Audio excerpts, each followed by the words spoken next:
And you're looking live at Crew-6 on the move inside astronaut crew quarters.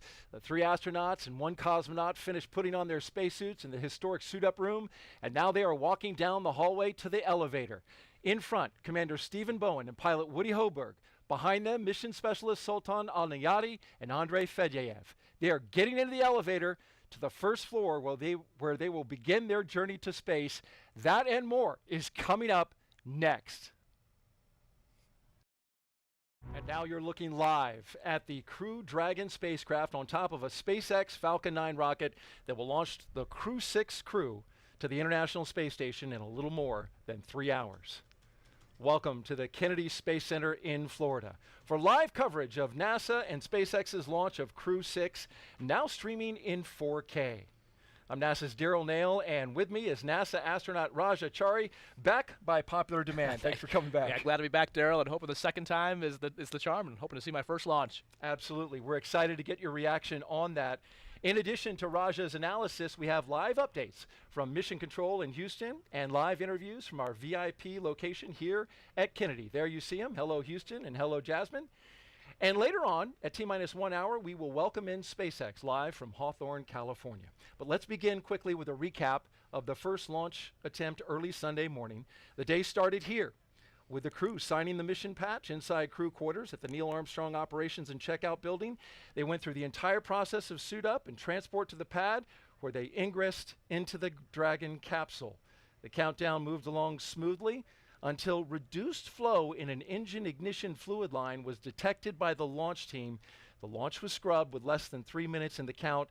The astronauts remained in the capsule until the rocket was completely detanked. A disappointing moment for the astronauts, certainly, Raja.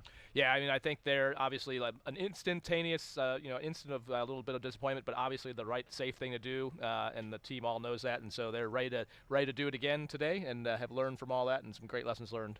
And now we want to focus on the front doors of the astronaut crew quarters, where those astronauts are ready to walk out. And here they come. Crew-6, walking outside of astronaut crew quarters for the second time, hoping to make the flight happen. 4 on countdown. Crew walkout. From left to right, Crew displays are configured. Andrey Fedyaev, Woody Hoburg, Stephen Bowen, and Sultan Al-Neyadi.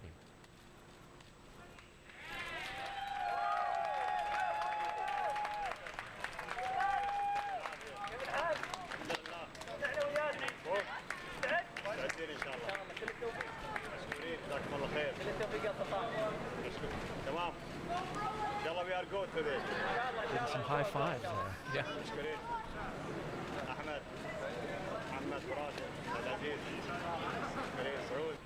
There's Woody Hoburg, the pilot for Crew-6, giving the wave. You can see there's a sense of familiarity as they get into the Teslas. Yep, and now you can see Administrator Nelson there, the bottom right, and then Bob Caban's just to his right. And I think that's Calvin Manning to his right, the Deputy Kennedy Center Director. So definitely a sign of the importance of this mission to have all the headquarters folks come down here, stay down here. The crew's not the only ones that stays down here between scrubs, they do too. So it's all hands on deck. So the second Tesla, the doors are closed for the commander and the pilot for the mission, and behind them, the mission specialists. In that second Tesla, they also include the flight surgeon. They ride along. And then in the third Tesla, those astronauts are with a second closeout lead. They take some of the closeout team with them on the way to the pad. And take a look at the license plate. We saw this last time. Crew Dragon with a number 6 for the G. Yeah, and this time I know. So last time I was surprised to find out that it changes each time. I was thought that it always said send it with a 3, but it turns out that was only for Crew 3. So Crew 3 was a special mission. Maybe not special enough for to put it on every single. Maybe I've been watching that video too much. And here we go with the crew departing the Neil Armstrong Operations and Checkout Building. This begins the 20-minute drive with a full security escort across NASA's Kennedy Space Center to Launch Pad 39A. Let's introduce you now to today's crew. Captain Stephen Bowen. He hails from Cohasset, Massachusetts, and is married with 3 children. He holds the title of first U.S. Navy submarine officer to be selected as a mission specialist by NASA. Captain Bowen is also a veteran of NASA's space flights, including space shuttle flights on the STS-126, 132 rather, and 133. During those missions, he and his crew expanded the living quarters on the ISS, delivered an integrated cargo carrier, and a Russian mini research module. He has logged more than 40 days in space, including 47 hours and 18 minutes in 7 spacewalks.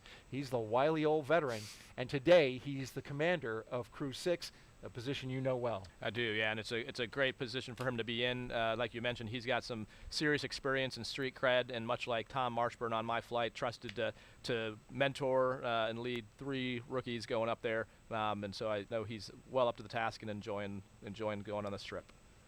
Sitting next to Stephen is pilot Warren Woody Hoburg. The 37-year-old is from Pittsburgh, Pennsylvania. He studied aeronautics and astronautics from MIT before getting a doctorate in electrical engineering and computer science from the University of California, Berkeley. During grad school, Hoburg worked as an EMT with the Yosemite Search and Rescue. Crew-6 will be Hoburg's first flight since NASA selected him to be an astronaut in 2017. He is also a commercial pilot with instrument, single-engine, and multi-engine ratings. As pilot for Crew-6, he will be responsible for spacecraft systems and performance. Aboard the station, he will serve as an Expedition 68 and 69 flight engineer.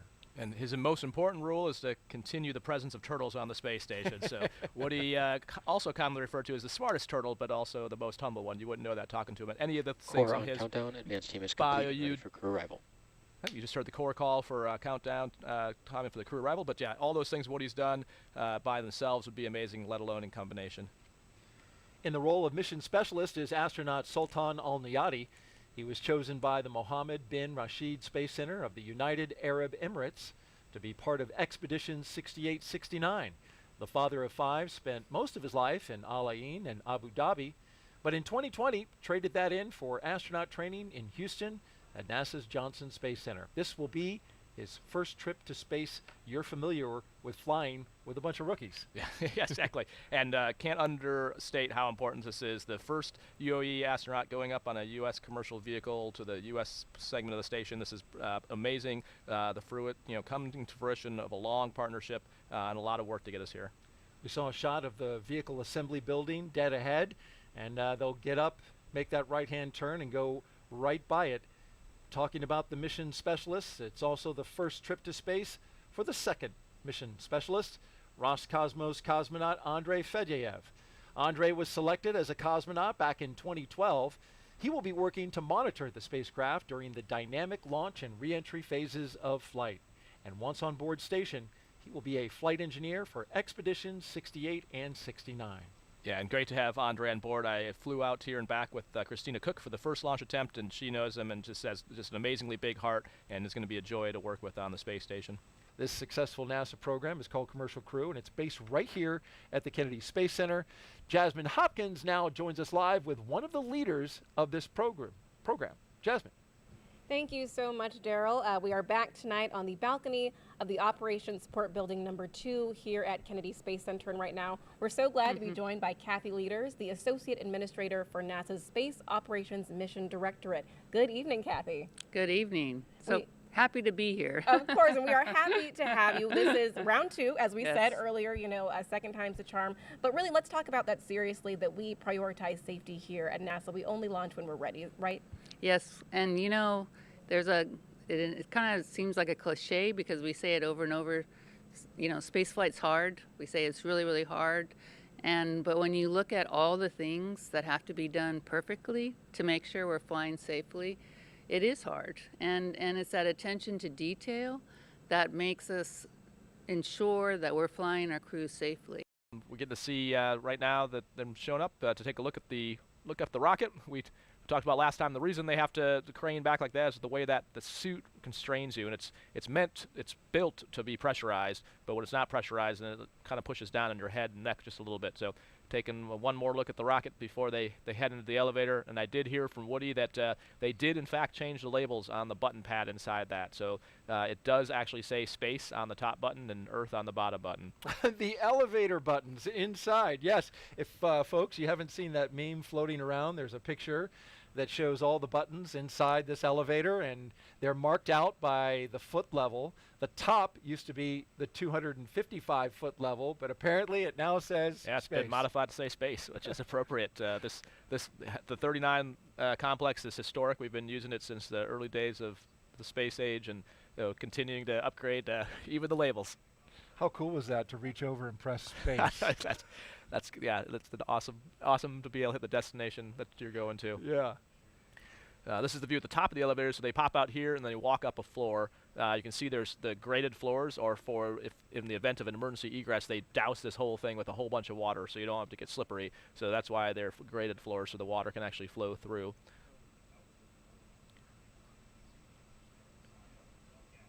And you see astronaut Nick Hague is with them. He's number 12. See him turning the corner there? This is the astronaut support person. And Nick Hague, of course, an experienced astronaut, been up to space station, been through a launch abort himself. Great resource to the astronauts. Yeah, it's amazing. Reed Wiseman, who's the former chief of the office, likes to say that Nick is a unicorn. He's pretty much the only person, right now that's, well, he's been to space twice, even though he only won one mission. This is the first time they aborted. They actually ballistically went into orbit, so he counts that as 2, rightfully so. Okay. But yeah, that's really, really unusual.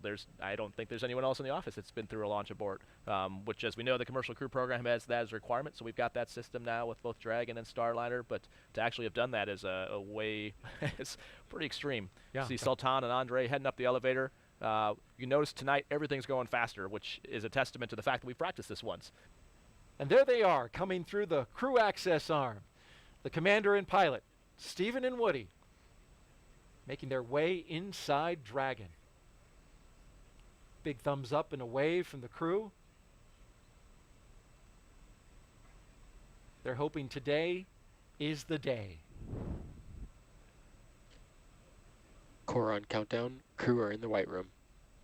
You see Arthur is the core at SpaceX, so they keep the shifts the same. So again, we kind of talked a little bit about last time, but the importance of all the sims leading up to this are the same voices. So they'll, through the slip and through the scrub, retiming all the shifts at SpaceX and at Houston actually all stayed on the same timeline, so they could be all the same people. That's Arthur Berrialt, the crew operations resource engineer with SpaceX. That's his voice coming over. You can see the ninjas helping get their, those are the shoe protectors, the boot guards coming off. Yep. So it protects for 2 things. FOD in the capsule is one thing, but the other thing is there's slots in the bottom of those heels, and that's what actually, when you see them get in, you'll see them put their foot up and then down, almost like putting on a ski boot type thing, where it locks in, and that's what keeps your feet restrained under the launch loads and re-entry loads, which is why you'll also see them sometimes, if not during before they are in the launch escape system, you'll see them lock them in, but that also protects the channel from any nicks or dings on the bottom side of that. Our mission specialists now getting ready to board Dragon, Sultan and Andrey with a big thumbs up. Beautiful shot from high above looking into the crew access arm as they make their way aboard Dragon. There go our 2 mission specialists with the duck as they cross the hatch, being very careful not to touch or hit the edges of that hatch, because that seal is so very important to maintaining a good seal when they pressurize the cabin in space. And now our cameraman will go inside. Or wait. And so those are the crew satchels. You saw those white bags. Woody and Steve's are already on their leg. There's a little loop under there that the ground techs help connect for them. See Sultan and Andrey hooking in their umbilicals, so expect shortly they'll do their comm checks with Arthur at the core. And it's worth noting, for those who follow very closely, that SpaceX is now doing some of their checks and operations in parallel rather than sequentially. It could end up sequentially, but they're aiming for parallel, and that will reduce the total time of the operation starting right now by about 27 minutes. Core, this is MS2, C4. How to read me? Com check. Doing comm checks even as they're getting seated. Loud and clear from seat 4. How me? Loud and clear, C4. Encore, MS1, com check. And loud and clear, MS1 from seat 1. How me? I got it loud and clear. And a great view of Andrey's buckle there. So it's a 5-point harness. The crew can totally do it on their own, but just to save wear and tear on the suits, a lot of times the ground crew will help with doing that. And that way it makes sure it's really cinched down. So the way each on that circular harness around his waist, each of the waist straps and then the leg and the shoulders connect into a slot, and then to get out you rotate it counterclockwise or clockwise and all 5 pop out.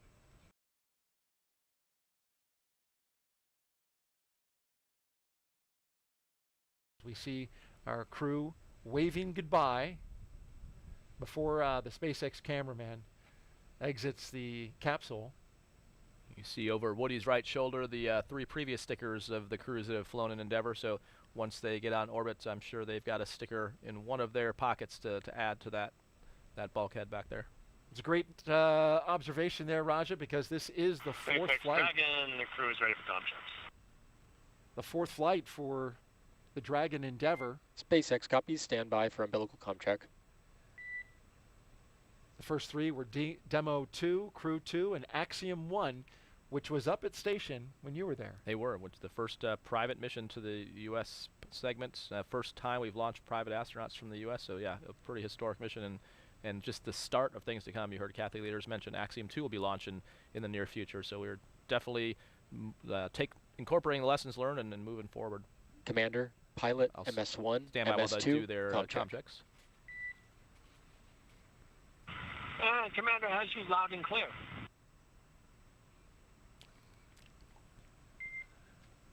Commander, loud and clear.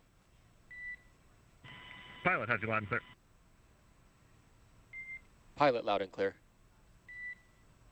And the MS1 got you loud and clear. MS1, loud and clear. And MS2 got loud and clear. MS2, loud and clear. Umbilical comm checks are complete. Report when ready for seat rotation.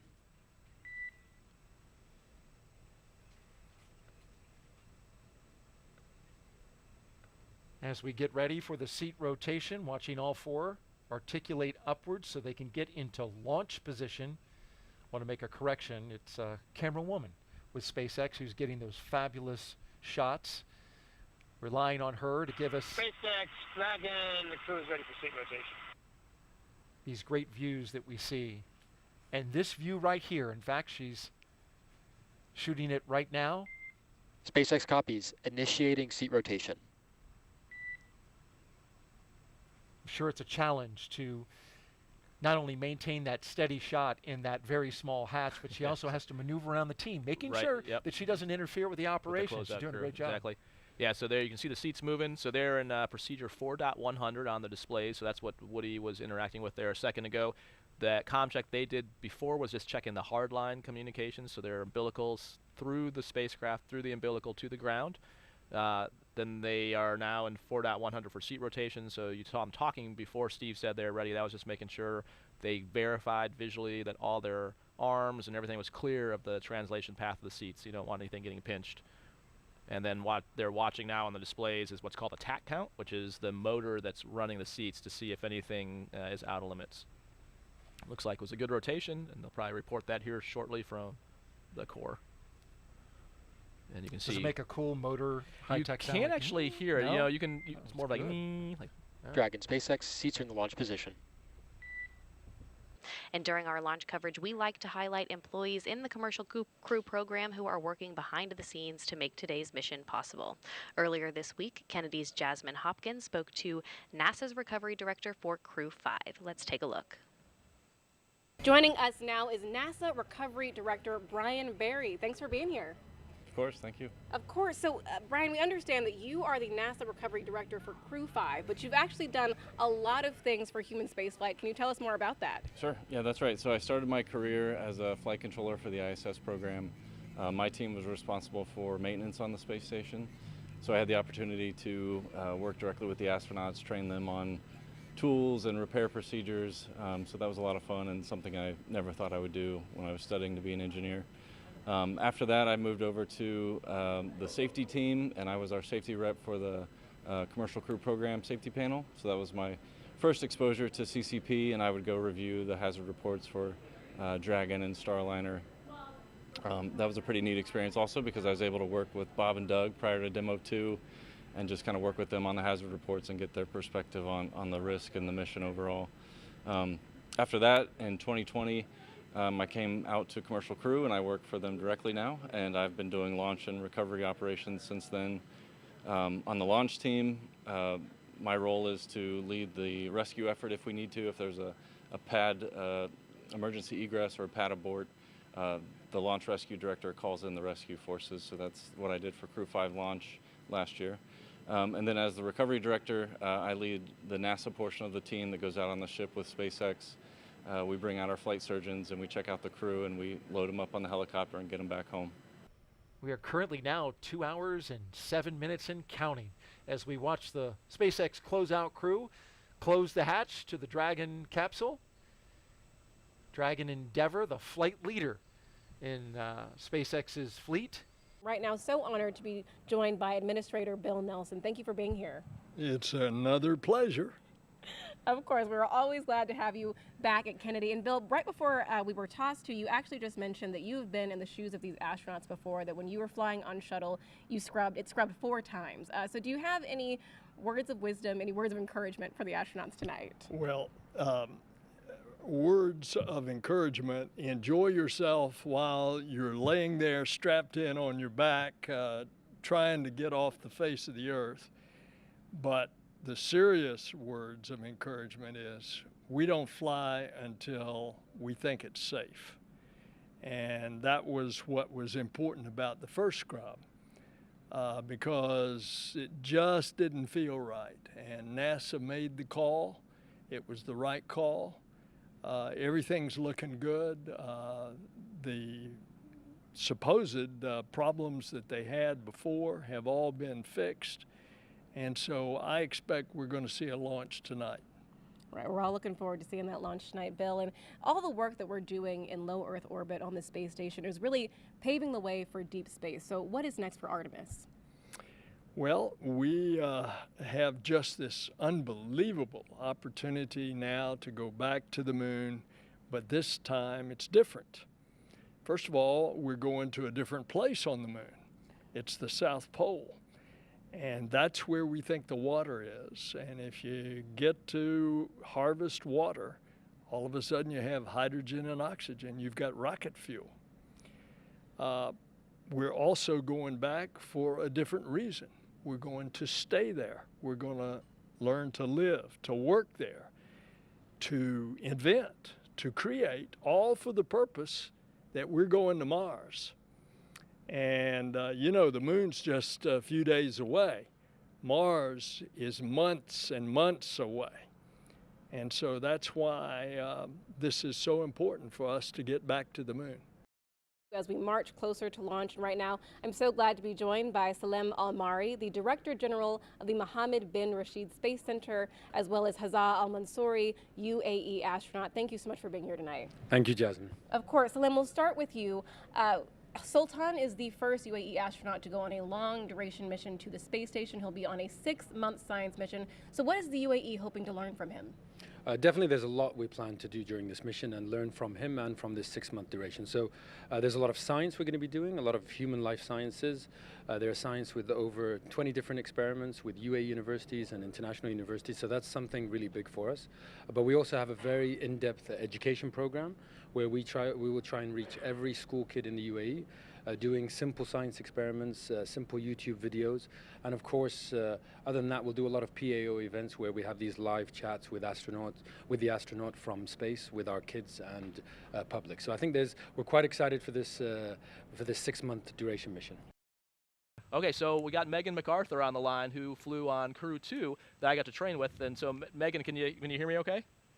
Hey, Roz, I got you loud and clear. Hey, awesome to talk to you. Thanks for calling. So Megan's at home in Houston watching the launch, and you might have better ideas about what they're doing. I think you guys came up with a game to kill some time while you're waiting for the closeout crew to leave. Yeah, well, it's been enough time that, you know, when you first get in, of course, you're all business and you go through your checklist and you review the nominal timeline and you of course review the contingency actions that you might have to take. But now you're into just the wait. I was lucky enough to fly with a really fun and fun-loving crew, and so we set about entertaining each other. And, we had Thomas as kind of our Julie, the cruise director, and he had us playing a variety of different games that I'm not sure if he made them up or these are French games or what, but he kept us well entertained. It looked like the French version of rock, paper, scissors. I'm not sure if that's what it was, but well, that's what yeah, so it's called the game of thumbs, and I won't strain anybody by trying to say that en français, but the game of thumbs, and so, yeah, it's a little bit like rock, paper, scissors. The crew access arm retraction is underway. So let's head back to Daryl over at Kennedy as they have a live view of that retraction as it happens, and will be the major final physical reconfiguration of the pad prior to launch. Daryl, how's it going? Great, Kate, and thank you very much as we watch the crew access arm move quickly at first and then rotate away from the Dragon spacecraft. There's the view from inside the crew access arm, the white room at the very end of it. As we can see, the water tower out there. Hitting another milestone here, Raja, on our way to liftoff. Yep, and the crew is definitely tracking through all this on the timeline. So they're procedurally in 4.100, following that SpaceX is retracting the crew arm, and then starting to prepare. The next big step they'll be taking is arming the launch escape system. You Crew strapped in? Yep, you can see just by Andrey's left leg the red of that bag. We were talking about that earlier, but you couldn't Dragon see it. SpaceX, go for Section 6, close visors, arm launch escape system. All right, we're picking up Section 6 on closing the visors and arming the launch escape system. All right, so you see them reaching up to the displays. They're stepping to that section of the procedure, all verbalizing now with the visors down, that the Vox settings are correct so they can hear each other. SpaceX Dragon, visors are closed. We're arming the launch escape system.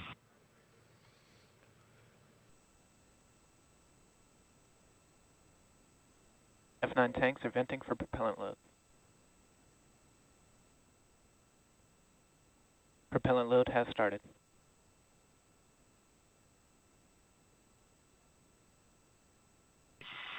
It was a great call and a good learning opportunity for the crew and I think for the teams.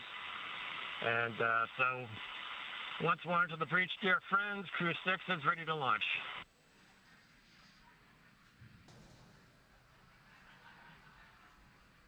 Engine chill has started.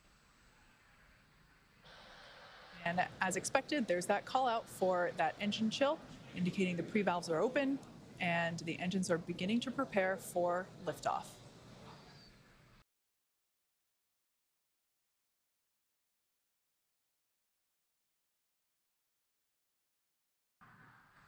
We're counting down to T-minus 5 minutes at this point.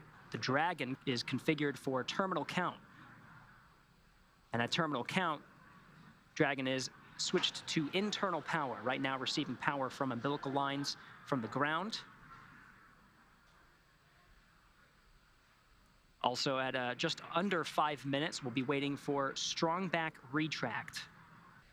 Dragon is in configure for terminal count. Tanks are pressurizing for strong back retract.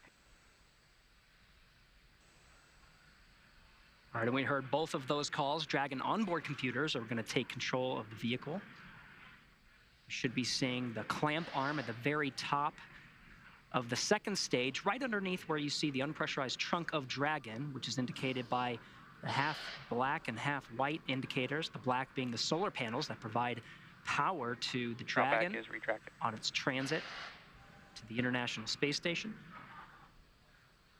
Got that confirmation of strong back retract. We should be able to visually see that strong back. The strong back will retract about 2 degrees away from the vehicle. Then at liftoff, the strong back will actually go back to 45 degrees. That strong back is part of the transporter erector, which provides the liquids and gases and electrical connections to the vehicle.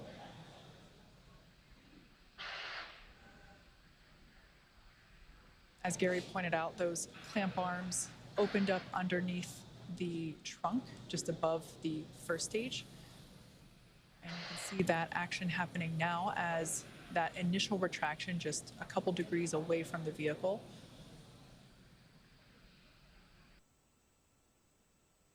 Dragon is in terminal count and on internal power. Stage 2, lock flow complete. Dragon is in auto idle. You heard those calls. The Falcon 9 fully fueled with RP-1, rocket fuel, as well as the liquid oxygen. That call of Dragon is an auto idle. There's going to be a series of calls. Gas close started. Expect rising. There's the gas closeout, purging the lines of the fuel that have supplied the Falcon 9 with RP-1 and liquid oxygen. We'll also wait for a call of the arming of the flight termination system. The Dragon flight computers are configured for launch. Flight termination system will allow Falcon 9 to talk to Dragon on the ride uphill. Terminate the flight, issuing an abort. Startup. Dragon is in countdown. T-minus 1 minute and counting. Dragon is in countdown. Everything's looking good for launch.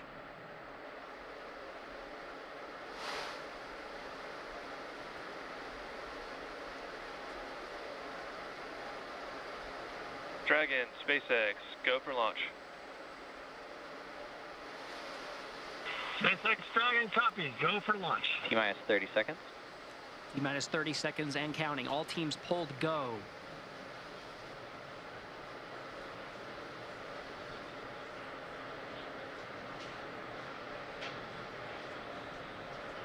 $15 seconds. Ready for an on-time launch for the instantaneous T-minus 10, 9, 8, 7, 6, 5, 4, 3, 2, 1. Engines full power, and liftoff of Crew-6. Go Dragon, go Falcon. Now launching on Endeavour's first flight to the International Space Station. Vehicles pitching down range, 1.7 million pounds of thrust provided by the 9 Merlin 1D engines on the first stage. Hearing good calls, stage 1 propulsion is nominal.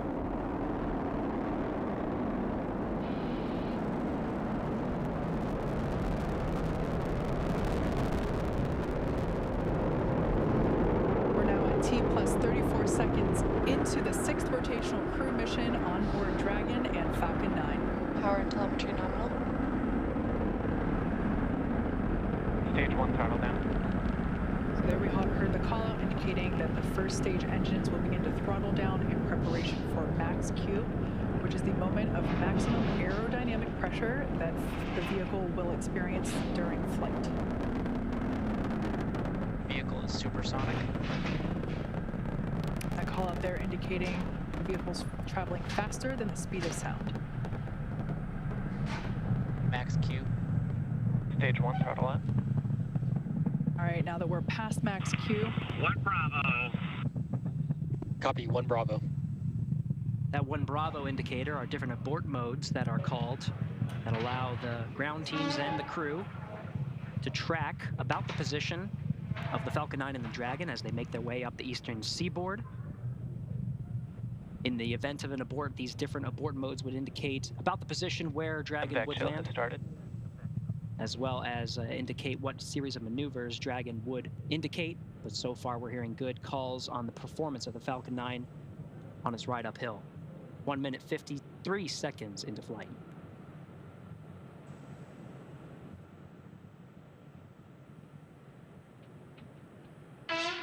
We're about 30 seconds away from main engine cutoff, which will be followed quickly by stage separation and second engine start, which is the ignition of that MVAC engine on the second stage.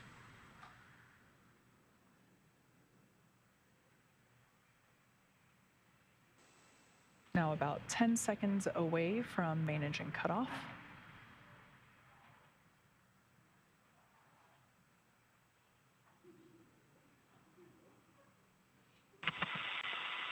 Two Alpha. Copy, 2 Alpha. Stage separation confirmed. There you can see on your screen confirmation of stage separation, as well as ignition of that second stage engine.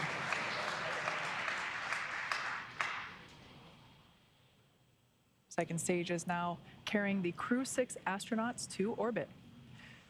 Beautiful view there on the left-hand side of your screen coming from the first stage, which, as you can see, is still gaining in altitude. It has not yet reached its apogee. A beautiful view of the Florida Space Coast there in the background. Meanwhile, we're tracking good performance on that MVAC engine. On the screen to your right, we'll be hearing periodic performance calls about once every minute of the status of the trajectory of the second stage and the Crew-6 astronauts that are inside Crew Dragon Endeavour. We'll also be hearing call-outs, just like you heard just there, as we pass over the various ground stations along the ascent track. Dragon, SpaceX, nominal trajectory. There's that performance call-out. Dragon acknowledges nominal trajectory.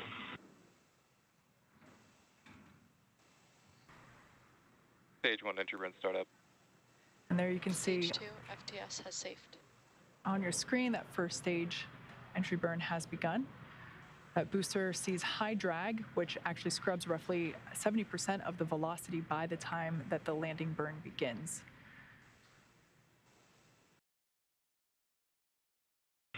SpaceX Dragon, Shannon. Shannon. Copy, Shannon. Now off the coast of Shannon, Ireland. Stage 1 landing burn. And there we heard the call out indicating that landing burn. Dragon, SpaceX, we have a nominal orbit insertion.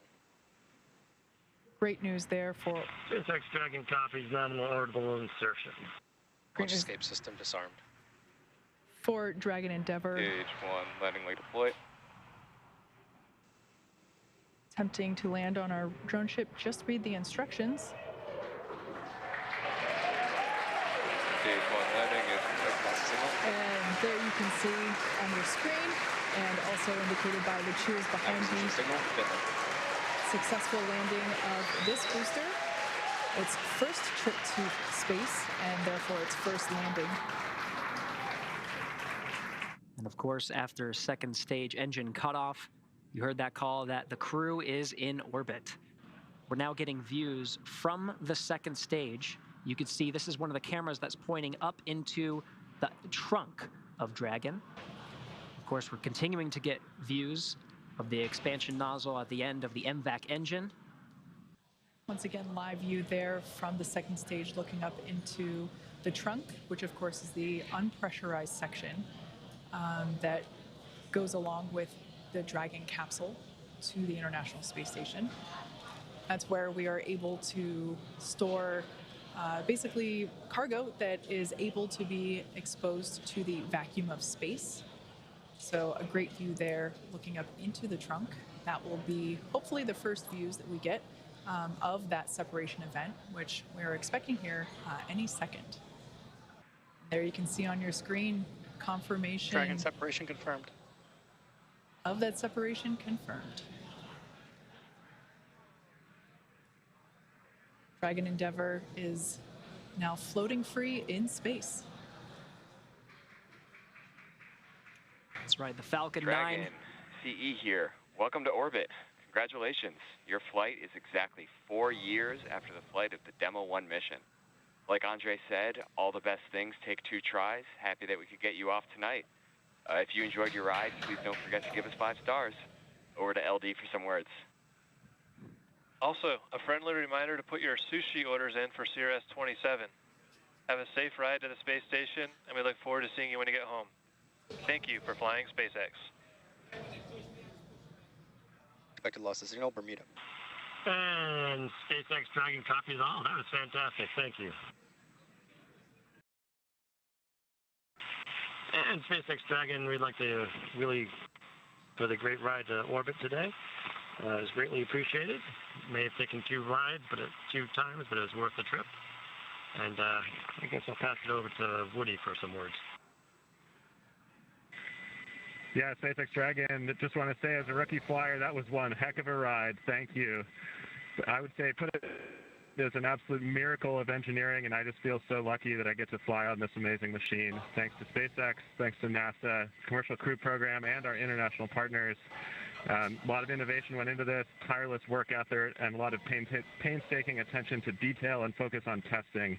And I think that's what makes it all possible to fly humans in space. Thank you.